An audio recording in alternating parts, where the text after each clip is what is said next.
welcome back to Open. And bueno, mi gente, what's Valentine's Day without chocolate? Yeah. Today, we welcome Slow Cocoa, handcrafted right here in the Bronx, a vegan, gluten-free chocolate company that believes in mindfulness and taking it slow. Slowly enjoying their world and their chocolate with family, friends, and or a good book. And that's what we're all about here on Open. And here to share more, please welcome Slow Cocoa co-founder Kobi Goodwin. Thank you so much, Rhina. Thank you for being Thanks here. for welcoming me. Oh my gosh, you are making my Valentine's, okay? Because you know what? What I didn't mention is Slow Cocoa is vegan chocolate. It does happen to be vegan. That's right. So do you have any dietary restrictions or preferences yourself when you're reaching for chocolate or other foods? So I prefer dark chocolate. I just, I don't want to say that I have any issues with milk or anything, but I just, I prefer dark chocolate. I find a lot of the folks that we share Slow Cocoa with are in somewhat of a similar place where they might not need to choose certain ingredients or navigate away from others. And also, we can appreciate the way that our body feels when we reach for certain ingredients and over others. Everything we make, we try to infuse intentionality. That's really what the slowness is all about. Right, and so it's important that we share with our viewers what identifies it as a vegan chocolate and why slow is so important in your intentionality, right? I think at this particular time of the year, winter is considered the season of stillness. I think there's a lot that we miss out on in life when we're moving at a fast pace, and there's a lot of details that go into operating slower. And because we do encourage mindfulness here every chance we get, this is a really big treat for me to know that there's a company out there making my favorite thing of all times, chocolate, in a mindful manner. And so, please share with us how you even discovered this intentionality in the design of your cocoa making. Well, thanks for asking this. It really means a lot to be here with you and to share the story. I often joke that I'm a recovering real estate agent. That's my background. And I got involved making chocolate when I realized for all the chocolate that I enjoy, I had no idea how it's made. I had no idea about the social issues that are tied up in the industry. And the more I dove into it, I found that it's an elaborate process, and there's a community behind what we consider ourselves a part of, the craft chocolate industry. And what you see here, we're talking less than 1% of the global chocolate market. And also, I want to emphasize, we are far from alone. In fact, it's Black History Month.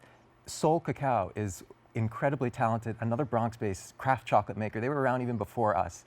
And I would love to invite folks, if what we're talking about here inspires you to learn more about craft chocolate or to invest any of your hard-earned dollars towards this medium, please purchase a bar of Soul Cacao before you turn to Slow Cocoa. We're very grateful to share and to elevate the entire industry. I love that you're promoting somebody else in the process. Slow Cacao. Soul Cacao. Soul Cacao. The Maloney brothers. Oh my gosh, like the Soul book that we're gonna also. That's right. And I love it. S-O-L, everything's all connected. It's all connected. Right? So it's Soul Cacao, and then Soul Cacao is what? One of So they're another craft chocolate maker, Black-owned local business here in the Bronx. When we started making chocolate, they came over to one of our farmers markets, welcomed us with open arms, and to this day, they not only make incredible products, but they're just doing incredible things for the craft chocolate industry and within the Bronx. And so I love pointing folks to them and encouraging. That's beautiful. It's a beautiful thing. It's a beautiful thing because there's room for everybody, right? Is what you're saying. And then again, there's that intentionality of operating as a community, right? And I know that's also one of your missions. I was able to experience a trip that you and your sister just took recently to Guatemala, right? That's right. So my sister Tovia and I are the two co-founders of Slow Cocoa, and we just came back last month from visiting some of the farms that we work with in Guatemala. And it was an incredibly eye-opening visit. Number one, just to be able to share the chocolate that we've created with the folks that are growing it. These are indigenous Mayan Kaqchi communities that have been harvesting cacao for generations. it's so distant from the commodity cocoa market. And when I say commodity, I'm talking about the chocolate bars we find on the grocery store shelf. I mean, you could even shop in, Whole Foods, right? What we find is so processed, is another way of putting it. Another way you can identify that is often by the ingredients on the label. What I often like to encourage folks is to ask, where is this chocolate coming from? Not just the country of origin, not just the certifications on there, but what communities, what human beings are behind this bar? And if the manufacturer, if the chocolate maker is able to share that, generally that's a good indication that there is some human connection there. And if we're putting it in our body, then I think human connection is the least we can ask for. I'm still backed up in you referring to yourself as a recovering real estate. I have a lot of friends still in the industry, and I have a lot of respect for, and also this is very different for me, and that was a intentional pivot. I got you. And the reason I brought it up is because you're knowledgeable of certain things, right? Especially when it comes to land. Right? Even though I don't know if you were in the commercial market, I don't know what kind you were dabbling in or, working towards, but the idea is that right now the way you're operating is really about the people, right? And the people who are harvesting that land and the energy behind it. The energy. Yes. Not the ownership. This is not about property. Right. This is not about contracts. Or this is about sharing the resources that are available to all of us. We use no more than 1 to 4 ingredients in anything we produce. And the reality is we don't need more than that. We often get folks who ask us for a dark chocolate that might be less bitter, or perhaps they're scared to try dark chocolate because they don't want a bitter taste. Other people might really enjoy that. We love sharing that. A high quality craft chocolate doesn't have to taste bitter. In reality, that's a result of over roasting low quality commodity grade bulk cocoa beans. And that's before we talk about the social issues that are a result of mass industrial production. Right. But the flavor that you can also taste, it really becomes, at its core, a tool for mindfulness. That's what we're going for here. Actually, all of our dark chocolate bars, we pair with poetry for that reason. You do? Oh my gosh, Ari, let's talk a little bit about it, because I got to tell you, every time you say the word mindful, it's like music to my ears, because I just feel that we need to be more conscious of everything, right? Even the way we touch a package, the way we take that little piece off, the way we actually, indulge in it. And so the fact that you're doing it step by step into the designs, and I'm sure that plays a role in the names that you've given these chocolates, right? I have not had the privilege of tasting it yet.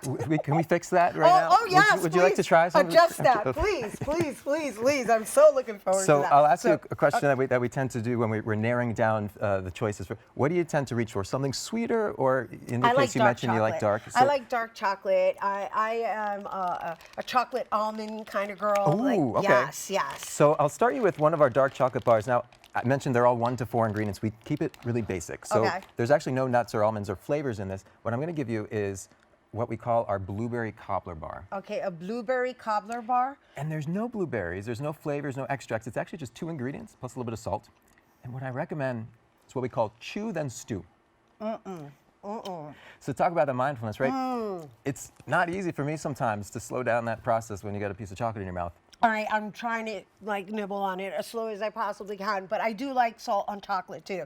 I'm a sea salt chocolate kind of girl too. There you go. And so, yeah, I got that. And you might notice the longer you let it melt, the more the flavors, and in this case, the fruitiness, will slowly start to unfold. And there's no fruits, there's no flavors or extracts. It's all coming from the raw ingredient, the Haitian origin cacao bean. So in this case, we source the cacao direct trade from a cooperative of farmers in Haiti. And that's what conveys the flavor complexity. You might notice it's got a subtle quality towards the end that will unfold. So is each chocolate from different locations? That's exactly it. And we made the decision to source exclusively from Central America, which is as geographically close to us in the Bronx as possible. Somewhere around 70 to 80% of the world's chocolate cocoa is sourced from West Africa. And we realized, even as there's really high quality, ethically sourced chocolate cacao that we could source from West Africa, we don't need to ship halfway across the world. So this is, for contrast, a Honduran origin. Okay. 70% dark chocolate. Same 2 ingredients. There's no salt, but otherwise this is the identical recipe as what you just had. Okay. And yet you're going to notice the difference right and off this the is bat. from Honduras. That's right. So this bar we call our 70% Wampu. It's short for Wampu Sirpi. It's an indigenous region of Tawako, Mosquito communities. doesn't have that fruitiness to it, does it? This one we describe more like a fudge or chocolate pudding. For a lot of kids or folks who might not typically enjoy a dark chocolate, this is sometimes the first time they get excited about it. Well, I just love that we're traveling Central America via chocolate. That's right. What else you got for me? Let's try something a little bit on the darker side. Okay, Yeah? let's go. It's Black History Month, baby. That's right. Here we go. Dark is where is that? So this is an 85% cacao. This is our Guatemalan origin. So what we were just talking about, Okay. my sister and I were just visiting. This is from Alta Verapaz region in Guatemala, from Carbon specifically. 2 ingredients with this one. So 85% cacao, and then unrefined coconut sugar. And yet you'll notice it doesn't have the bitterness we might associate with such a high percentage dark chocolate. I think I'm going to become a chocolate connoisseur. Look at this. Yeah. You know how they have people going around tasting wine? I'm going to do it It's for a thing. chocolate. Yeah. Is it? Chocolate sommeliers, that's right. Oh my goodness. It's a thing. Yeah. This is amazing. Oh my gosh. I can do this all day long. And I'm sorry you guys just have to take my word on it. But what I really want to share with our viewers is that you actually sell at farmers markets and you're accessible to the local community. And while I am tasting chocolate, we also have cocoa powder here, right? That's right. We have our drinking chocolate, our cacao powder, which is the sugar-free alternative for folks to make a drink at home. Add it to your coffee.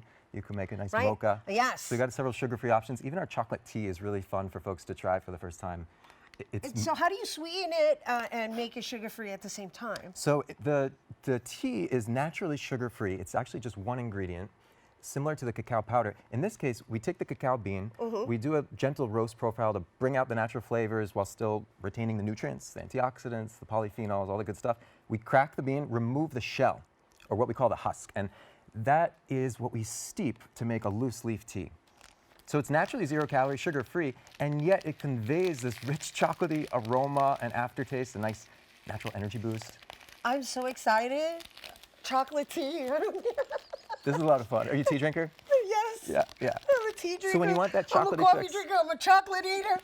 I'll do hot cocoa at night with my daughter. There you go. And I'm There you like, go. oh my God. this And when is you're like- done, I love sharing with it makes a really nice houseplant fertilizer. So everything we make is compostable packaging, down to the Oh. adhesive on the labels. And you can just toss it onto your plants when you're Yes, done. and Get to several help them uses out of too. it. That's right. Yeah, I do it with my coffee, but Sure. Yeah, very similar. Yeah. nice. Yeah. Nice. Oh my gosh. What else we got? I'm like excited over So here. let's on try the something a chocolate little bit on the table. lighter side, yeah? Okay. So this for Valentine's Day especially, I love sharing with folks. It's what we call our salty kiss bar. Okay. This bar right here, it's 4 This one ingredients right here? plus a little bit of salt. So I just want to look at it real quick. Please. So this is Salty Kiss. That's right. And so what is the percentage that's on the packaging? Yeah, so the percentage refers to the percentage of cacao. So all of our bars feature cacao as the first ingredient. That's this bean right here. Right. So this is the dried, fermented product or the seed of the cocoa tree. So the cacao tree comes in these pods of beautiful colors about the size of a football. Open it up, they're coated in a white pulp. And the seeds are fermented in the sugars from that pulp. It goes through a lot of human labor. It passes through a lot of hands in order to ultimately look like this. This is before it ever reaches us in the Bronx. Got it. Then it takes us about a week to take this and turn it into a bar of chocolate. So the percentage in this case is the amount of cacao relative to other ingredients. What you're trying, this is our version of a milk chocolate. All right, and this is Salty Kiss, mi gente. I'm going to join you.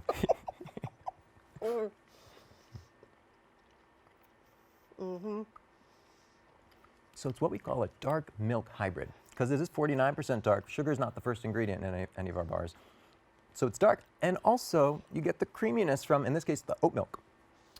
Wow, How's that? this is delicious. You like it? And I like the title too, Salty Kiss, baby. Like a kiss on I the mean, beach. the baby's not part of it. That's my that's my interpretation.